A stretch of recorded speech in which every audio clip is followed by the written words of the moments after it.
Gimana bisa?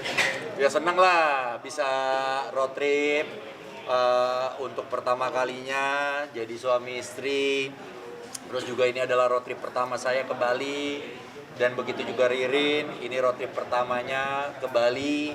Meskipun kita dua-duanya suka dengan road trip, jalan panjang di dalam sebuah mobil yang ruangannya tidak begitu besar, kita bisa saling belajar mengenal satu sama lain dan seru aja, kita nikmatin apapun yang terjadi di dalam mobil tersebut selama 20 jam, kurang lebih 1180 km. Kenapa milih road trip sih? Hah? Kenapa milih road trip? Pilihan lo apa? Naik pesawat kan saat itu protokol kesehatannya cukup ketat, bukan berarti naik mobil nggak ketat, lebih safe lebih merasa secure aja. Di dalam ruangan kita cuma orang yang kita kenal dan itu pun udah jadi suami istri, jadi untuk bersinggungan atau bersentuhan dengan orang lain tuh meminimize itu gitu. Kalau di pesawat kan kita ketemu orang lain satu ruangan kayak gitu-gitu. Bukan berarti kita parno, enggak, lebih pengen ngerasain aja pengalaman baru gitu. Berapa lama sih Bang di mobil ke Bali sendiri? Itu tadi saya bilang untuk Jakarta Balinya kita tembus 20 jam, jaraknya 1180 km. Sempat berhenti beberapa kali, itu kecepatan sedang lah ya, nggak ngebut. Jadi kita menikmati apapun yang ada di depan kita. Kalau mau berhenti, mau sholat, mau buang air, semuanya kita nikmati. Tadi rencanain apa memang mendadak Bang? Mendadak atau direncanakan udah lama? Nggak direncanakan, udah lama. Lebih tepatnya ini adalah spontanitas saja. Saat itu kita punya waktu kosong, kita mau jalan-jalan kemana, ya akhirnya cobain Bali yuk, Bali.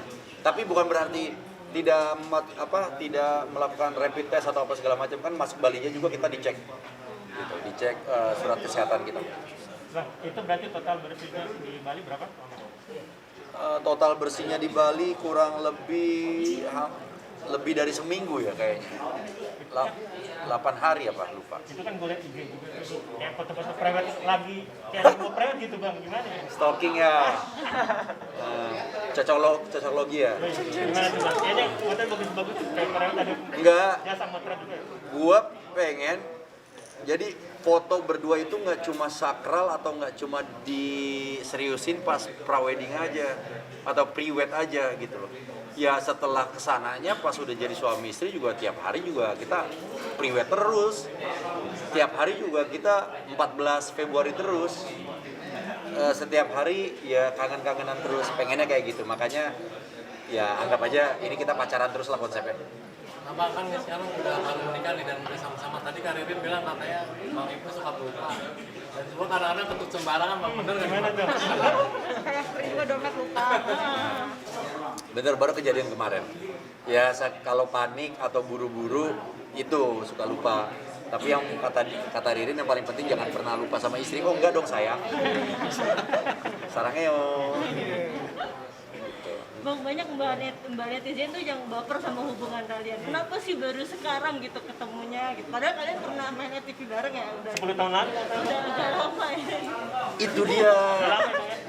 Ya kita nggak pernah tahu skenario Tuhan itu seperti apa, jalan hidup orang itu seperti apa. Bahkan jalan hidup saya sendiri pun saya belum tahu nih ke depannya seperti apa.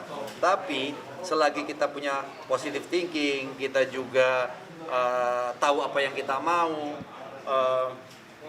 rezeki, sehat, semuanya itu udah digariskan. Kita tinggal gimana caranya menerima itu dengan hati yang gembira, dengan bijaksana, dengan suasana yang baik. Itu aja sih. Jadi kalau ditanya kenapa baru sekarang, ya kita juga nggak tahu. Coba aja tanya sama Tuhan. Gitu. Tapi emang kenal udah 19 tahun. Terus tegur-teguran lagi setelah 19 tahun, ya kayak baru kenalan aja sih. Ya jaim-jaimnya ada, ya malu-malunya ada, terus takut salah ngomong ada. Biasa kan gitu kan, kalau orang lagi PDKT atau apa, mau ngomong, tiba-tiba dia tidak menjadi diri sendiri. Bukan berarti fake, bukan, tapi kayak mau melakukan ini takut salah, takut gitu. Ya itu saling belajar. Tapi waktu demi waktu itu akhirnya kita cair, kita bisa saling mengenal, ya udah akhirnya yakin kita nikah yuk. Bang, selama 2 Katanya minggu juga udah itu deket udah sama ada hasil. anak-anak ya, kayak Kak Lea dan sebagainya. Ya sekarang gini, kalau di Indonesia ya pacaran bahkan nikah kita itu nggak cuma sekedar nikah sama orang tersebut tapi sama keluarganya. Nah apa yang Ririn punya sekarang ya harus saya terima dan harus saya kenal. Nggak cuma Ririnnya nggak cuma Ririnnya aja tapi anak-anaknya, keluarganya, bahkan almarhumah ibunda tercintanya harus saya kenal, dan keluarga besarnya yang ada di Palu juga saya harus kenal. Begitu juga dengan Ririn. Bang Ibnu udah dipanggil anak-anak papa nih manggil Bang, sama anak anaknya saya. Ririn juga. Tadi kata Karin, udah dipanggil papa nih. Kadang-kadang video call juga. Anak gimana Bang? Ya alhamdulillah anak-anaknya welcome sama saya, dan saya pun senang bisa diterima di keluarganya Ririn. Ya otomatis kalau udah kayak gitu kan kita memang udah kayak ya anak sama bapak gitu loh. Saya juga udah nganggapnya emang anak sendiri seperti itu. Jujur karena saya nggak punya anak cewek, jadi saya senang ada anak cewek dari Ririn. Bang, mau nambah Manjanya anak seperti setelah apa 2 sih minggu mau nambah Bang anak Ibnu? di Bali. Manjanya kayak gimana? Udah ada hasil Yang belum gitu Bang deh. dari Bali? Dari Bali ada mau nambah anak? Manjainnya ya paling quality time, nyiapin waktu untuk main di rumah sama Katlea atau Yaya. Kalau sama Jasmine ya kalau ada waktu kita pergi makan, karena sudah besar kita pergi makan atau ngopi bareng, nongkrong bareng seperti itu, dan juga saling cerita apa yang sedang terjadi gitu, atau lagi sibuk apa nih, lagi mikirin apa. Biasa kalau Jasmine itu lagi ada project sekolahnya dan juga teman-temannya yang lagi bikin unit bisnis yang sebenarnya ini udah mulai nggak ngerti nih sebagai orang tua. Nah kalau Yaya dia lagi seneng main, dia lagi suka main slam, ya udah jadi teman mainnya Yaya aja. Susah nggak sih bukan pas dia Manja-manjainnya. susah nggak pas sama penyesuaian orientasi? Jujur karena saya yang tadi saya bilang saya nggak punya anak cewek, jadi pas begitu main kayak menyenangkan banget. Jadi kesulitan itu ya alhamdulillah nggak ada. Bang, selama 2 minggu udah ada hasilnya di Bali. Hasil apa? Hasil anak. Nah, honeymoon gimana nih? Ke poin. Buru-buru aja loh. Jadi gini, ya saya sama Ririn nggak fokusnya tidak ke sana. Lebih kepada fokus ya apa yang sudah ada di depan atau di hadapan kita, anak-anak kita besarkan, kita sama-sama hadir untuk mereka, kita temani mereka sampai mereka besar sambil kita pacaran gitu. Nah kalau yang belum ada ya nanti aja, kecuali udah ada. Nah kalau kecuali udah ada artinya kalau udah ada kabar positif baru kita fokus ke sana gitu. Alhamdulillah. Apa di- Hah? Program nggak? Kita nggak ada program, kita nggak ada tunda-tundaan, kita nggak ada apa, let it flow. Ngalir aja. Iya. Memasuki bulan puasa. Ini kan kata Kak Ririn setelah 4 tahun akhirnya bersama lagi sama ini. Ini kan udah gitu, udah gitu Bang. Tadi dia bilang lu sama dia tuh suka sama jengkol sama pete. Ini gimana masakan pertama nanti jengkol sama pete? Yakin dia ngomong kayak gitu? Iya, ada nih di rekaman gue mau. Dia tuh terlalu jujur ya. Padahal gue tuh udah membangun citra gue tuh. Iya, kita berdua punya selera makan yang sama. Kita suka pedas, suka asin, suka jengkol, suka pete. Ya dinikmatin aja. Punya teman makan plus istri kan senang banget. Jadi kemana-mana kita punya selera yang sama dan kita bisa menikmati sama-sama, itu sesuatu hal yang indah sih. Itu anugerah banget sih buat Bang, di bulan Ramadan ini suatu keberkahan juga nggak sih, punya keluarga baru, anak juga sekarang sudah banyak. Gimana Bang, lengkap lah maksudnya? Oh iya dong. Ya puasa sekarang buka sama-sama, sahur bareng keluarga, anak sama istri, dinikmatin semuanya, disyukuri dan dijaga. Bang, ada titipan dari Kak Ririn. Gua harus nanya, katanya masakan pertama dia gimana responnya, tanggapan lu? Waduh, masakan pertamanya nih ya. Tapi lu jangan bocorin ke dia ya. Gue gak enak nih, ya jangan bocorin ya. Tapi dia ada Ya, tadi nih di rekaman ini gue akan jujur seobjektif mungkin. Masakannya Ririn ya, masakannya Ririn. Aduh, enak banget. Dimasukin apa ya Bang? Masukin apa Pak? Masih nggak? Waktu itu gue diundang makan soto Banjar. Soto Banjar pas yang keduanya nih Itu debut tuh, gue makan di rumah Ririn masak soto Banjar. Terus besokannya dimasakin makanan khas Bugis ya, kalau nggak salah, atau Makassar, kapurung. Kapurung itu kayak apa? Sagu. Kayak papeda ya? Iya kayak papeda. Pakai kuah ikan kuning gitu, pedes. Mantep deh pokoknya, mantep, the best. Jadi semua masakannya Ririn never failed, selalu welcome di lidah gua dan juga di hati gue. Terutama sambal ya. Oh sambel. Bucinnya kalian gimana sih? Pertama sambal. Bucin ya saya. Bucin terus Sebenarnya jujur kita berdua tuh nggak tahu bucin apa, tapi kita berdua saling menikmati apa yang kita rasakan. Gitu. Ya kita rasakan kita kangen ya bilang aja kangen, nggak usah jaim-jaim. Gitu. Kan Mas Ibnu ada target di bulan Ramadan bersama keluarga Ada baru? planning apa di Ramadan? Kalau mau ada pengen punya air terjun. Ada nggak yang nyicil? Planning gimana tuh ayo lo? Apa ya? Planning sih sama Ririn ya kita yang tadi gue bilang fokus apa yang udah ada kita besarin sama-sama. Sekarang kita sama-sama lagi ngebangun bisnis untuk kuliner kita mau coba besar apa kita harus besarin sama-sama itu yang harus kita fokusin.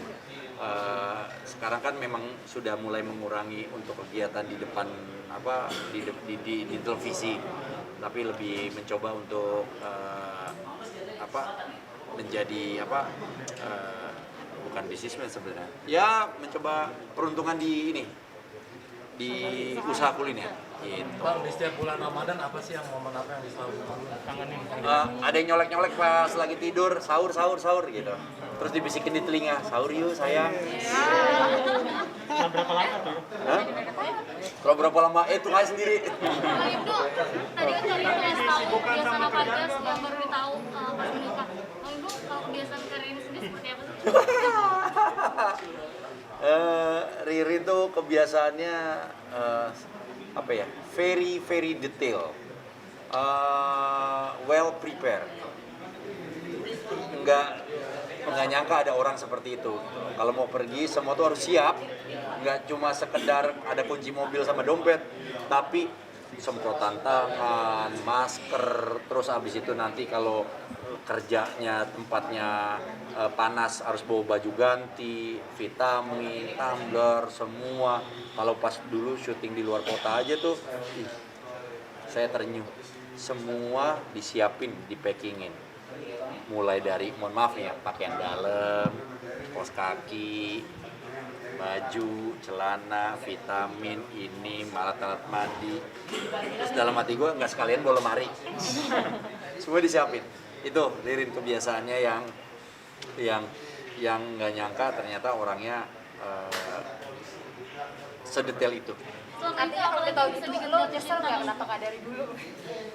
Ya, kalau boleh milih sih, tapi kan gini, kita tidak boleh menyesali apa yang sudah terjadi. Gua sama Ririn pun begitu. Tidak, karena ketika kita menyesali itu artinya kita tidak bersyukur dan tidak mau move on gitu. Nah, selalu masa lalu tidak semuanya jelek.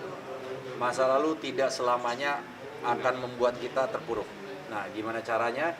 Ya, kita harus tetap positif, kita harus mensyukuri. Bahkan dari masa lalu itu yang membuat kita sekarang kita bisa seperti ini. Gitu. Jadi buat gue apa yang gue dapat sekarang, apa yang ada di depan gue, yaitu adalah sebuah anugerah, sebuah rezeki, kenikmatan dari Tuhan yang harus gue jaga, gue nikmati, ya dan gue rawat. Apa yang buat jatuh cinta jadi semakin hari? Misalnya udah jadi istri, apa ya jadi ada jatuh cintanya lagi apa? Ya karena kita tiap hari tuh kayak saling belajar aja untuk saling mengingatkan.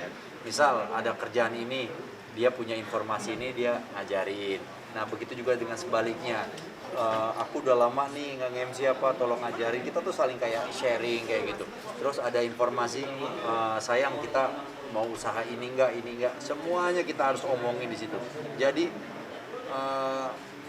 kita ini bukan cuma sekedar suami istri, tapi kita juga partner di kerjaan, di usaha bisnis kuliner ini, dan juga dalam hal ngakak-ngakak bareng. Itu harus ada di dalam hubungan saya dengan Ririn. Jadi nggak boleh ada kata stres, nggak boleh ada masalah yang tidak terselesaikan. Masalah itu harus selesai sebelum kita masuk kamar. Ya. Hujan. Thank you ya.